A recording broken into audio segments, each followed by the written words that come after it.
The top stories for the hour. Ethiopia's wheat production surged significantly in the 2023-24 harvesting period.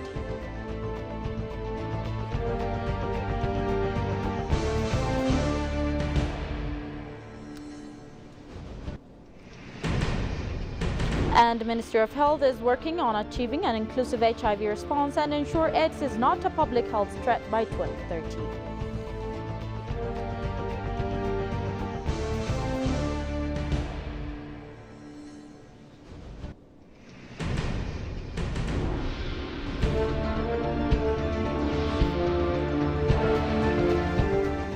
Hello and welcome to EBC World, the voice of Pan-Africanism. I'm Magdalena Isayum with the daily updates.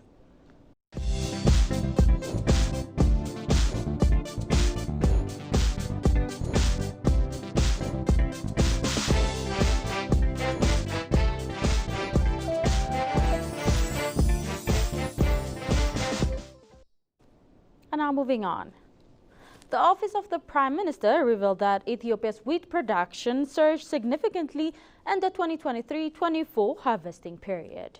Smallholder farmers cultivated 3.6 million hectares, yielding 123 million quintals, while 2.9 million hectares of irrigated land produced 107.7 million quintals, the office said in its social media post. Altogether, Ethiopia's wheat production reached 230 million quintals in this period. Recall, on November 18, 2024, Prime Minister Abiy Ahmed announced that the wheat harvesting period has begun across the country in this season. And he said this process must be expedited nationwide through collaboration, as the country has a bountiful harvesting this year in addition to be prepared for the upcoming summer wheat cultivation. Compare this to the 2019-2020 period when smallholder farmers produced just 54 million quintals of wheat, PMO indicated.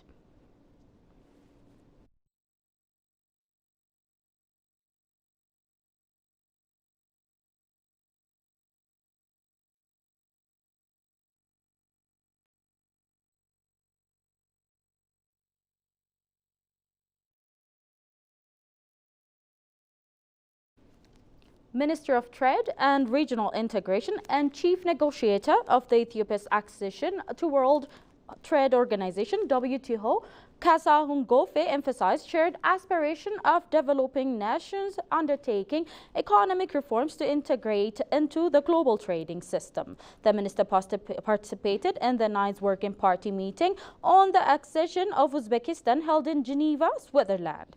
This engagement provided Ethiopia with a valuable opportunity to draw insight from Uzbekistan's accession process as Ethiopia prepares for its 5th Working Party meeting in early 2025. On the occasion, Kasahun delivered a statement commending Uzbekistan's substantial progress in advancing its accession process and concluding bilateral negotiations. He emphasized the shared aspiration of developing nations undertaking economic reforms to integrate into the global trading system. He also reaffirmed Ethiopia's commitment to its own WTO accession journey, drawing inspiration from Uzbekistan's steadfast dedication. The minister further expressed Ethiopia's full support for Uzbekistan's effort, underscoring the potential of its WTO membership to enhance global trade cooperation and promote economic diversification.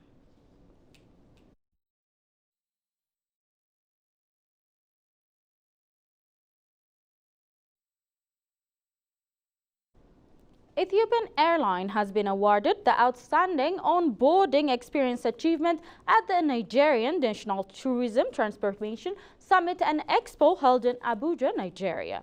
This accolade underscores the airline's dedication to improving Nigeria's tourism sector with its outstanding air connectivity service. The summit themed Tourism Transportation Connectivity, Accelerating the Synergy for National Economic Development, gathers key stakeholders from Africa's tourism and transportation sector to collaborate on strategies for enhancing the continent's economic growth.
The Ethiopian Embassy in the Republic of Korea and the Department of African Studies at Hankook University of Foreign Studies co-hosted a public lecture titled Ethiopian Culture Day in Das on December 5, 2024. According to the Ethiopian Embassy in Seoul, the event aimed to promote Ethiopia's rich culture and history. The Eugene Choi, a lecturer in Department of African Studies at the Hankook University of Foreign Studies, gave a presentation titled What is Injera? The Ethiopian Food Culture, emphasizing the importance of the coffee ceremony, a central aspect of Ethiopian culture that brings people together and strengthens relationship within families and villages. During the public lecture, the traditional Ethiopian coffee ceremony and traditional clothing were showcased. Students also had the opportunity to experience authentic Ethiopian cuisine, coffee, and traditional clothing. The public lecture served as a platform for promoting cultural exchange and undertaking between Ethiopia and the Republic of Korea.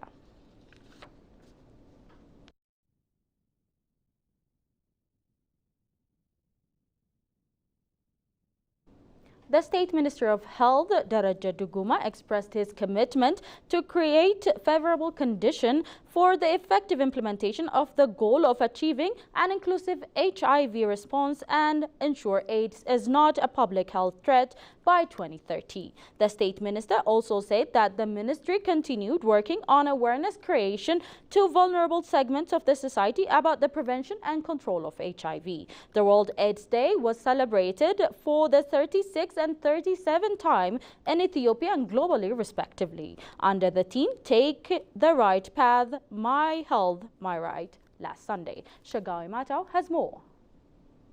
After HIV was identified as a pandemic in the mid-1980s in Ethiopia, the country has been making tremendous efforts to prevent and control the spread of the disease. Although the government takes the lion's share to create awareness on the transmission and prevention mechanisms as well as providing antiretroviral drugs to HIV/AIDS contracted population, the disease is still a challenge to the country. Talking to Meet EBC, Ethiopia's State Minister of Health, Daraja Duguma, indicated that although the Ministry of Health is striving to address HIV services, giving awareness and testing to the larger population, special attention are given to priority population of the society vulnerable to the disease. We will address all the community for HIV, basic HIV services, especially in terms of giving awareness and also giving testing this population.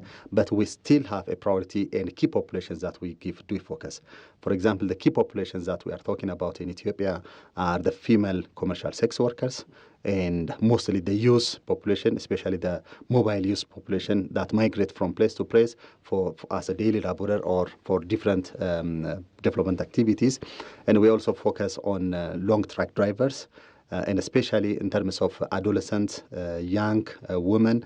They are risky part of the population. So, I mean, we will give some more refocus on these people, but we would like to address all the population. We want to leave no one behind in terms of accessing to HIV services. But as we have said, we also have these key and priority populations, which we always prioritize them. The State Minister also indicated that awareness creation has brought significant progress in reducing the level of discrimination and stigma, but there are still negligence in particular areas of the country where his ministry is working to informing people that HIV is still a threat to the country. The incidence of or prevalence of HIV is really heterogeneous. In the general population, yes, it's okay, it's declining. It's less than 1%, and that is a very good 1%. Yes, less than 1%. That's very good success. But there are some areas with higher incidence. For example, in Addis, it's more than 3.2%. In Gambia, it's around 3.2%. So some regions have, or city administrations have, higher incidence. And also in some segment of the people, for example, in female commercial sex worker, the incidence and prevalence is quite very high, more than 15%. And also in adolescent and young population is another threat. So the negligence is not right. We are working on that one. We are informing our people still HIV is a public threat and it's a social and economic threat. So yes, that negligence is there. So we'll continue to advocate and to sensitize our people so that they will take precautions, and this prevention and control strategies are working on the ground. Daraja further noted that his ministry is working with the leadership of various institutions and sectors for the prevention and control of HIV in order to reduce the spread of the virus. We have two important mechanisms that we work on the prevention and control of HIV/AIDS in Ethiopia. One is we have at all level this HIV council, especially at regional level and also at federal level. So all sectors come together and they evaluate the HIV prevention and control activities at all level, how people are benefiting from it, and especially this vulnerable population benefit they got, and also people living with HIV, how they are progressing with their livelihoods in general. So that is a leadership mechanism. And the second one is a mainstreaming. We have mainstreamed HIV prevention and control activities into all sectors. I mean, it is not the issue of health sector alone. So every sector have to work on that one. So we are mobilizing funders. We are giving training for people, and sectors have to advocate, have to create also awareness for their constituencies and anyone who gets service from that specific sectors. AIDS Day was commemorated for the 36th time in Ethiopia and 37th time globally under the theme Take the Right's Path, My Health, My Right last Sunday. That's all we had for today's update, but before I go, let's have a recap of the top stories once again. Ethiopia's wheat production surged significantly in the 2023-24 harvesting period.